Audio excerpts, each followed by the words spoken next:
Start. एक छोटी सी चिड़िया वर्षों से एक पिंजड़े में बंद थी।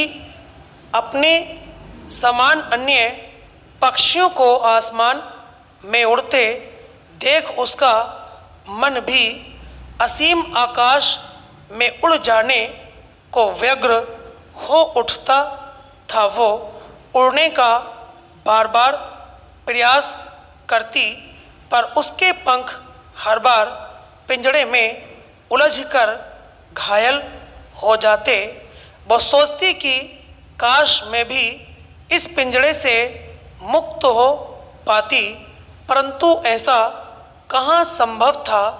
वो तो वर्षों से पिंजड़े से मुक्त होकर उन्मुक्त गगन में उड़ने के सपने बुनती आ रही थी, किंतु अब भी उसी पिंजड़े में कैद थी। उन्मुक्तता में मिलने वाले आनंद की कल्पना कर वो बेचारी रोज पिंजड़े में सो जाया करती।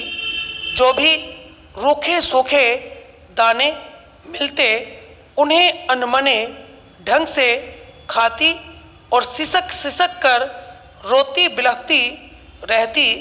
एक दिन उसके मन में अचानक ख्याल आया कि क्यों न इस पिंजड़े से निकल भागने की कोई युक्ति सोची वह निकाली जाए।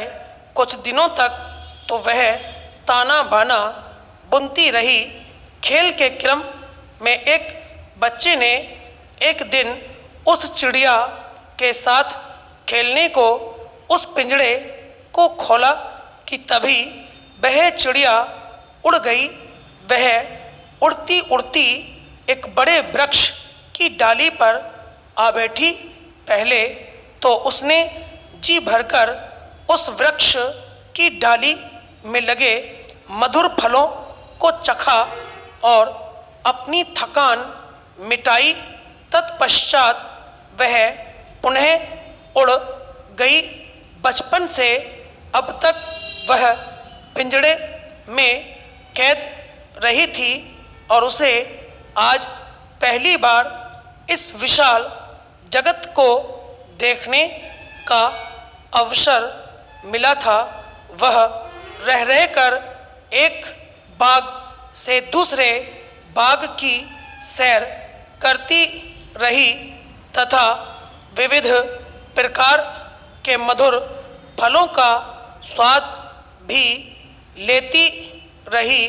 झरनों का मीठा जल पीकर तृप्त होती रही। अब वह बड़ी हो गई थी, इसलिए अपने सजातीय पक्षियों के समूह में रहकर जी भरकर मजा करने लगी। वह कभी बहते हुए झरनों को देखती तो कभी नदी में जल क्रीड़ा करती। कभी वह नदी की तेज धारा में बहती जा रही लकड़ी के ऊपर बैठकर नौका विहार करने का आनंद लेती, तो कभी हवा के झोंकों से हिलते घोंसले में बैठ झूला झूलती। एक दिन अचानक वह समुद्र के ऊपर से उड़ती हुई जाने लगी।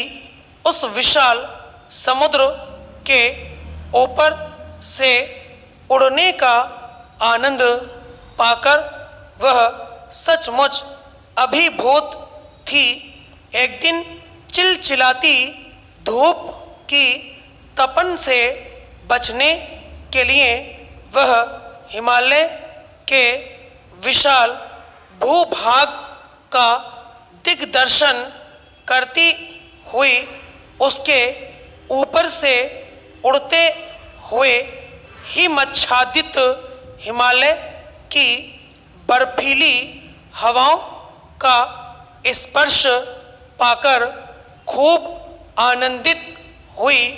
दूसरे दिन ऊंचे आकाश में बहुत दूर तक उड़ती रही और आनंद मनाती रही।